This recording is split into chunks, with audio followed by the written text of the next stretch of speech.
A paz do Senhor, meus irmãos. Pela graça de Deus, estamos dando início a mais uma semana das nossas leituras diárias, das lições da Escola Bíblica Dominical.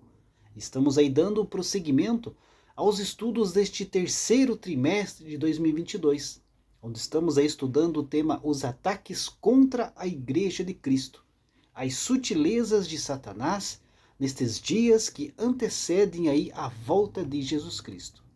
E nesta semana, chegamos aí aos estudos da lição de número 8, que tem como título A Sutileza do Enfraquecimento da Identidade Pentecostal.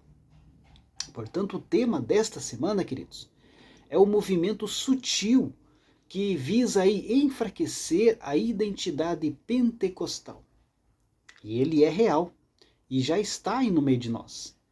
Há quem trabalhe aí, queridos, para enfraquecer aí a liberdade das manifestações das línguas, das manifestações dos dons espirituais no culto ao Senhor e principalmente as línguas como uma evidência inicial do batismo no Espírito Santo.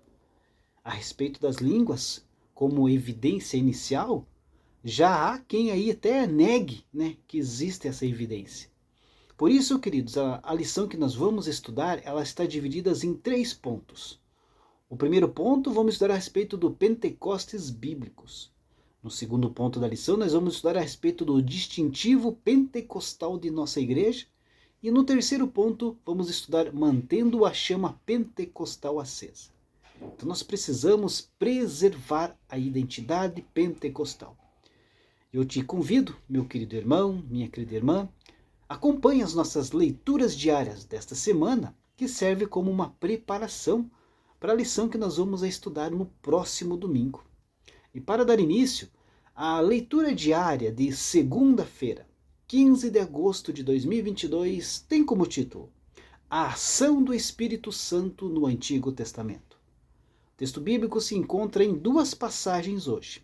A primeira se encontra em Gênesis capítulo 1, versículo 2, que diz assim: E a terra era sem forma e vazia, e havia trevas sobre a face do abismo, e o Espírito de Deus se movia sobre a face das águas. E também no livro de Êxodo, capítulo 31, versículo 2 e 3, que diz assim: Eis que eu tenho chamado por nome a Bezalel, filho de Uri, filho de Ur, da tribo de Judá, e o enchi do Espírito de Deus, de sabedoria e de entendimento e de ciência em todo o artifício. Queridos, algumas pessoas, equivocadamente, pensam que o Espírito Santo não atuava no Antigo Testamento.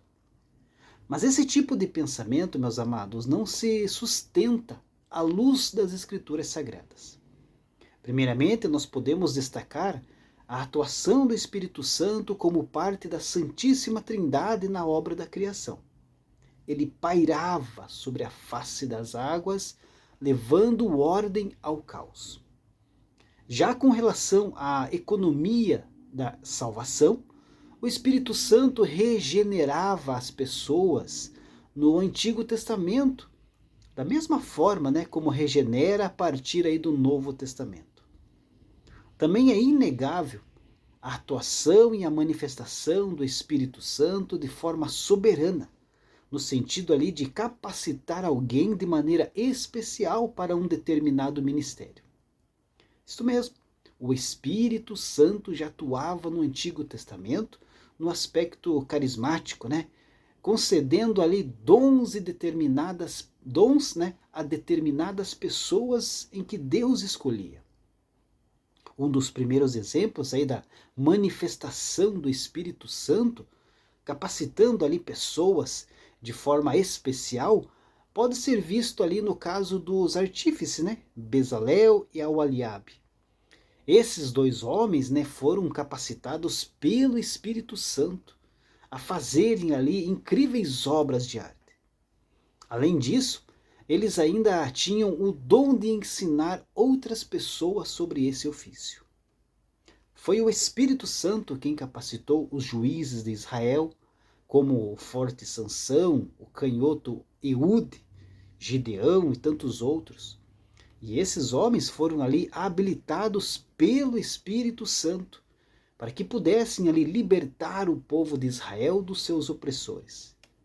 Mais tarde ainda nós vemos também que alguns reis foram capacitados com o Espírito Santo.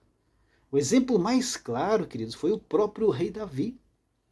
Na verdade, os reis de Israel eram ungidos com óleo, que naquele contexto, simbolizava a unção do Espírito Santo. Talvez o exemplo mais direto sobre a capacitação e a distribuição de dons do Espírito Santo no Antigo Testamento esteja no ministério dos profetas, Homens ali como o profeta Elias, como o profeta Eliseu, foram grandiosamente dotados do Espírito Santo. Outros também, como o profeta Isaías, o profeta Jeremias, o profeta Ezequiel, além de terem sido ali separados para servirem como mensageiros de Deus, ainda foram escolhidos e capacitados para registrarem as Escrituras, assim como os apóstolos também foram no Novo Testamento. Tudo isso, queridos, significa que a manifestação do Espírito Santo no Antigo Testamento era essencialmente a mesma que no Novo Testamento, pois ele regenerava, santificava, guardava e capacitava o povo de Deus. Deus abençoe a sua vida e uma ótima segunda-feira a todos.